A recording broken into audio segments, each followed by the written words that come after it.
When everyone thinks Auburn basketball is slacking, they go out and drop 106 points in a quad one game.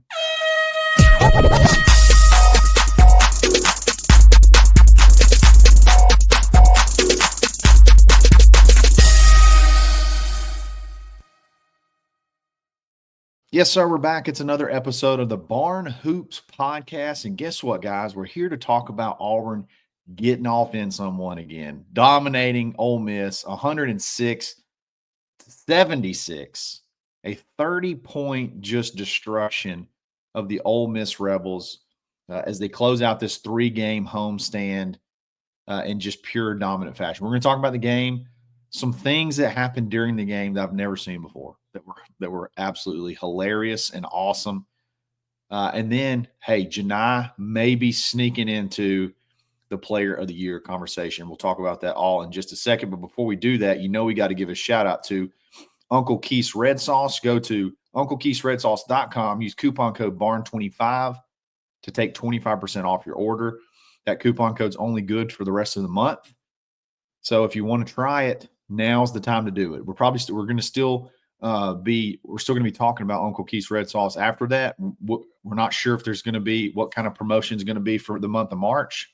So if you want to take advantage of the 25% off, you need to do it now.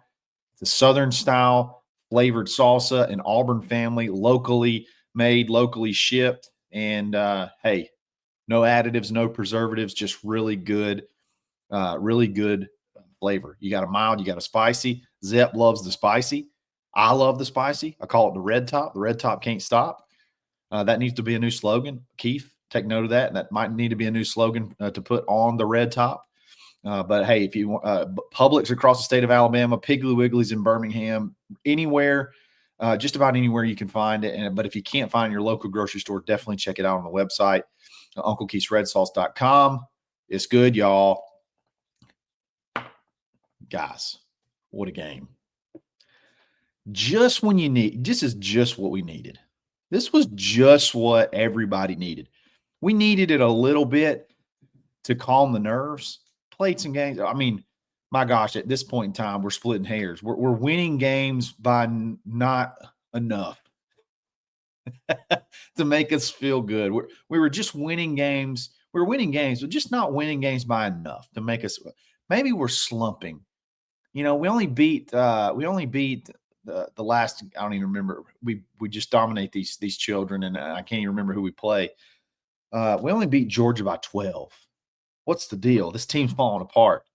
They go out tonight and obviously win by 30. Dropped $1 on them. When I was in high school, we had a guy. He's kind of a legend at my high school. And whenever we go, we had a really good girls basketball team.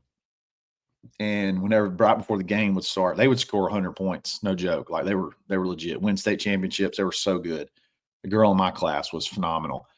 But every time we walk into the gym, the girls will play before the boys. So you get there, watch the girls' game, then watch the boys' game. You walk in, and this guy I'm talking about, he'd say, they're gonna drop $1 on them tonight. They're gonna drop $1 on them. And well, Auburn, they're gonna score 100 points. Auburn dropped $1 and some change on Ole Miss, and it was fun to watch. Imagine you're Ole Miss, okay? You come into Neville, it's tough. You're playing you're playing the best Auburn team of all time. You're playing one of the best, based off of strength of schedule and the record and the margins of victory, you're playing one of the best teams of all time. Let's just be honest. I know the season's not over, but you're playing one of the better teams up to this point of all time. You come out red freaking hot. I think you hit your first 4 shots, maybe like 6 out of your first 7. Just on fire, can't miss, score 40 points in a half against Auburn's defense. Auburn's defense, they're only giving up like 68 points a game or less or something like that. And you score 40 and a half. Again, come out red hot, and you look over the scoreboard and you're down 10. You're down 10. You hit your first 4 shots. Auburn hit their first 6 shots in a row, including 3 threes. That's just the kind of night it was. uh, Ole Miss would hit a three, Auburn would go on a 7-point run. And then in the second half, the dam just broke, and Auburn just absolutely demolished them in the second half. It was such a fun game to watch. Again, so the way it worked, the way kind of the game flow, it was close at the very beginning because Ole Miss came out hot again and hit their first their first 4 shots in a row. And I think they hit their first like 5 of 7 or 6 of 7 or something like that. Auburn, though, answered every single time. 3 after 3 after 3, hit 11 threes in the game. Closed to the first half. After the first half, I think they were up by 10. And then Broome kind of started to take over a little bit more. He scored 12 points in the first half. And he ended up with 24. So he scored 12 in the second half too. But he just started driving to the hole, and there was nothing they could do about it. He was hitting free throws too. He was getting to the line. The last couple of games, he's starting to kind of get the calls that you would expect him to get. And I think that's because he's decided, I need to get to the rack. I need to get downhill. And that lends more so than turnaround fadeaways. That lends itself to more contact. That lends itself to getting more to the line. That's why he shot, I believe, 23 free throws in the last 2 games. He just happened to hit 10 of them. He was 8 of 8 at one time. I said, somebody tell me at halftime he was 8 of 8 from the line. So I was like, somebody make sure I'm reading this correctly. It says Johni is 8 of 8 from the line. There's no way that's correct. But in fact, it was correct. It was just one of those games. And then, like I said, the second half, it was just over. Auburn had one of their better shooting nights of the season. Again, I said they went 11 for 21 for 52% from 3, which is elite level shooting. Elite level shooting. I mean, you had Denver went 2 of 5 from the line. Chad went 4 of, I'm sorry, not from the line, from the 3. Chad went 4 of 5, and he hit 2. And I got a story about one of them here in just a second. He hit 2 back to back late in the second half, or middle to late in the second half. And you're just like, geez, they're going to, I think maybe one of his threes, maybe it wasn't, no, it wasn't his. It was Ja'Kai Howard's that took us over 100 points. One of his threes was just incredible. Miles Kelly went 3 of 5. He was hot early, 3 of 5 from 3. And then Ja'Kai Howard comes in and says, I don't care what happens. I'm shooting the daggone ball. I ain't got to play. I'm shooting the ball. He took 2 threes. One of them was from Lochapoka and just drill. There was no chance either one of them was touching rim. All nylon, just elite level shooting. And then overall, Auburn shot right at 60% from the field.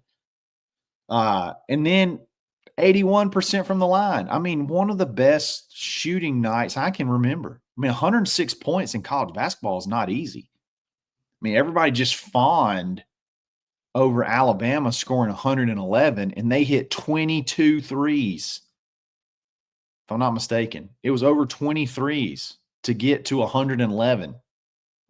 Auburn only hit 11, and they scored 106. Golly. Just incredible. Johni was 1 rebound shy of another double-double. Probably cost him player of the year. No, I'm kidding. Actually, we'll talk about that in just a minute. I may be wrong on something when talking about him with player of the year. So Johni had 24 points, 9 rebounds, 4 assists, couple of really, really pretty assists. His vision and his ability to pass as a big man, I believe that may be making him more money than his offensive game. I really do. Him becoming a multi-tool guy, I think that at the next level, I think that may be making him just as much money as his post game, his inside game. Chad Baker, holy cow. It was not sad Chad. It was not bad Chad last night. It was rad Chad. Last night was rad Chad. He was happy. He was talking. He was shooting. He was making. He did miss 2 free throws, which is, that sound the alarm. 8 of 12 from the field, 22 points, 3 rebounds, 2 blocks. That's pretty rare for him. Played really good defense. What a guy. What a guy. What a guy, that Chad. You had 5 guys in double figures. Miles Kelly had 13. Chaney Johnson had 13. Denver, my man. If Denver scores in double digits, go home. Go home. Once Denver gets to double digits in the game, call timeout and go get off the court, go by the concession stand, get you a nice little combo meal, and head to the showers because it's over. If he gets to double digits, forget it.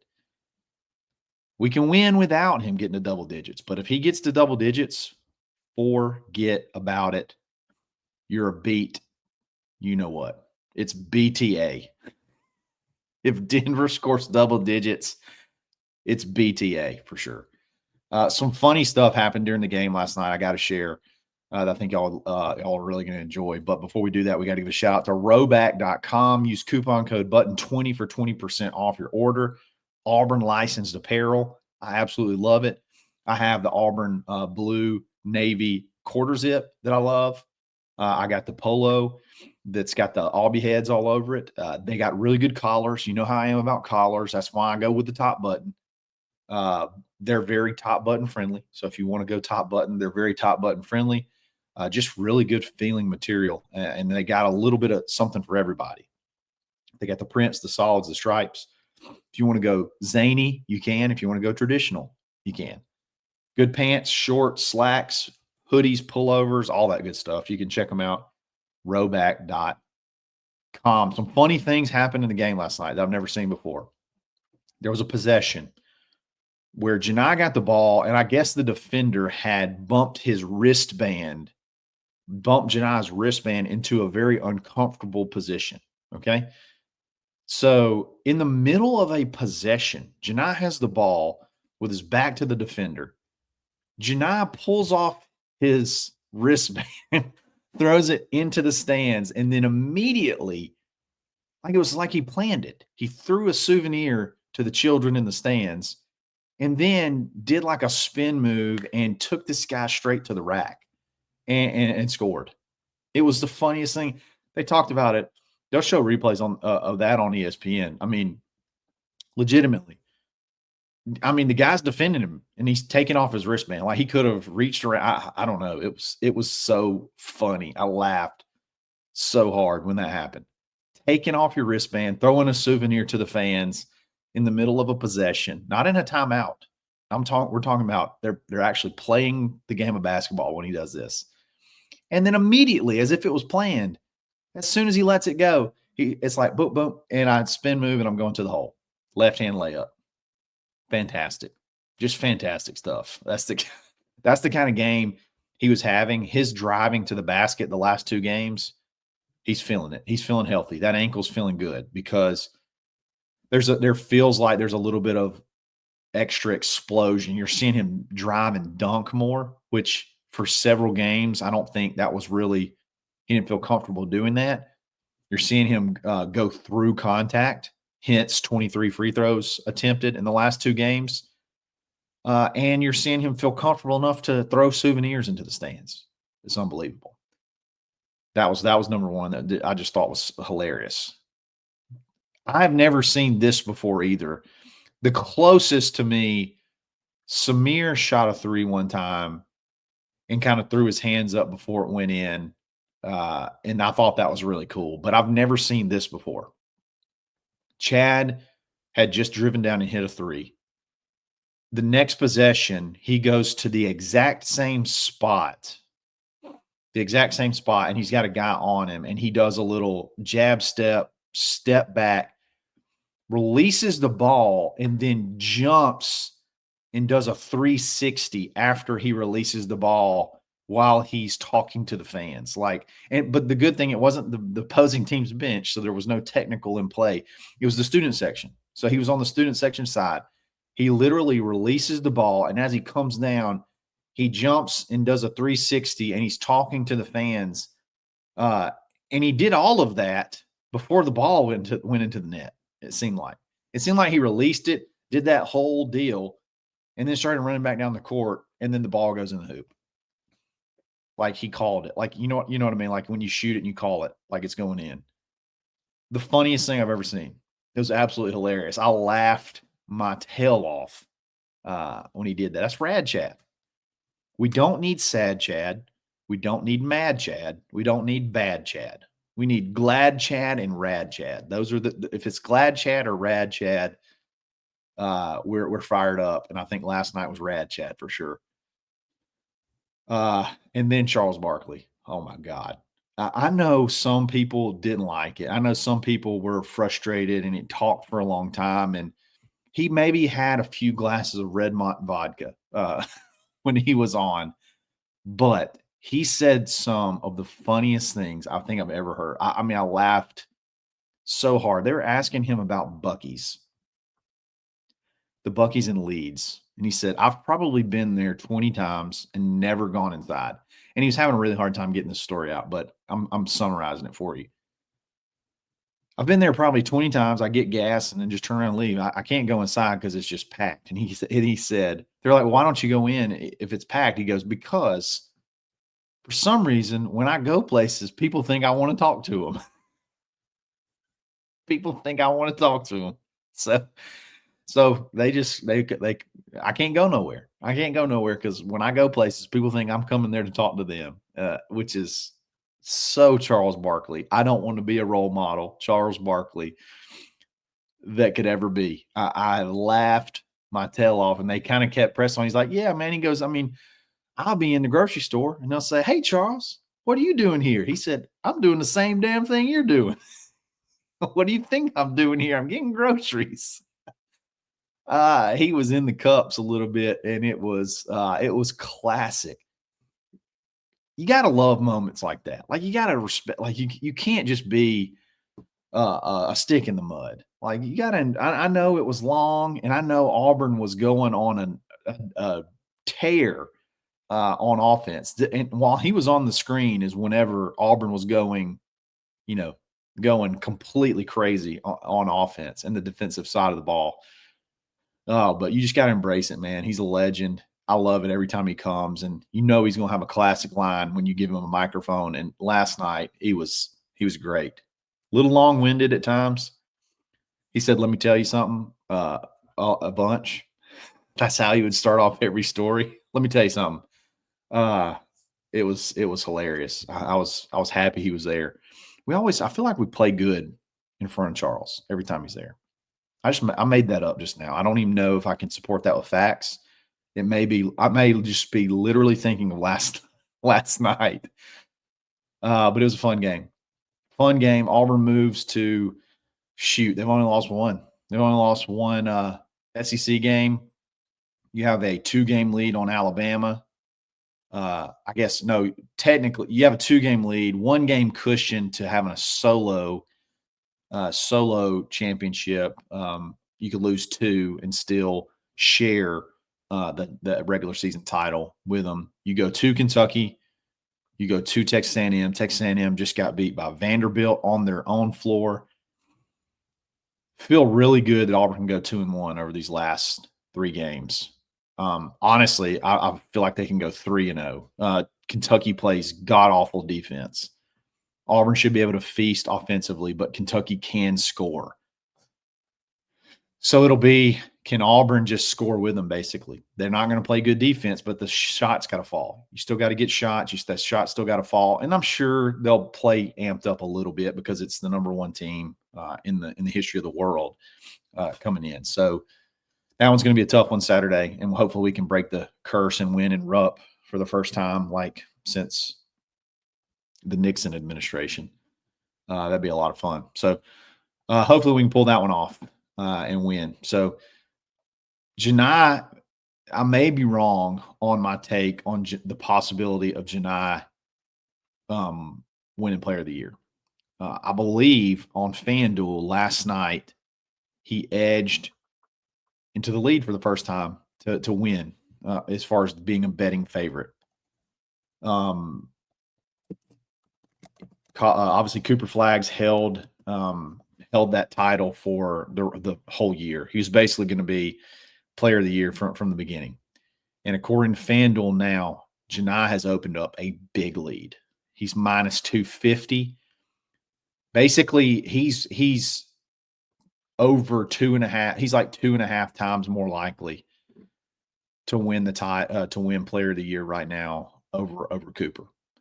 And I never expected that to happen. I mean, 24-9 is good, but it's not like he didn't just go 31-14 the night before, the game before, and he was not, he did not jump Cooper. He is having a phenomenal season, and I think it's a real possibility now. I think it's a real possibility he could win player of the year if he can keep this pace up. He's got 3 more games, 2 tough road games. If he can show out on those, beat Alabama at home, who cares about the SEC tournament? Have a really good first 2 games because the voting ends after the first two rounds of the NCAA tournament. He may win it. That would be so awesome if he could pull that off. So we'll see what happens. He is currently the betting favorite to win player of the year. I was wrong, and I apologize to those that I said had anointed Cooper player of the year. So we'll still see. This is just betting odds. This is not what the writers and the voters will do, but the betting odds are typically pretty good. So a pretty good indicator. So we'll see what happens. But guys, another great win. We'll be back again talking about the game this weekend. Maybe get Zep on before the end of the week. We'll see if our schedules line up. It's a lot of fun. I can't wait to get his reaction on this. I really appreciate it. If you like this video, like it. If you like this channel, subscribe to it. Hey, if you need a real estate agent, if you're moving to the area, if you're moving to the Auburn Opelika area, if you're moving out of the Auburn Opelika area, you need to buy a house, you need to sell a house, or you're looking for an investment. I got some cool investment stuff coming up pretty soon that I think will be of huge interest. Can't talk about it yet, but if you're curious, hit me up at krush@thekeyagency.realestate. I'd love to help you out. Love to help help your family find their dream home. Help you sell one, help you get off one if you need to. So give me a shout, just the Key Agency, krush@thekeyagency.realestate. We'll be back again soon. It's another episode of the Barn Hoops podcast.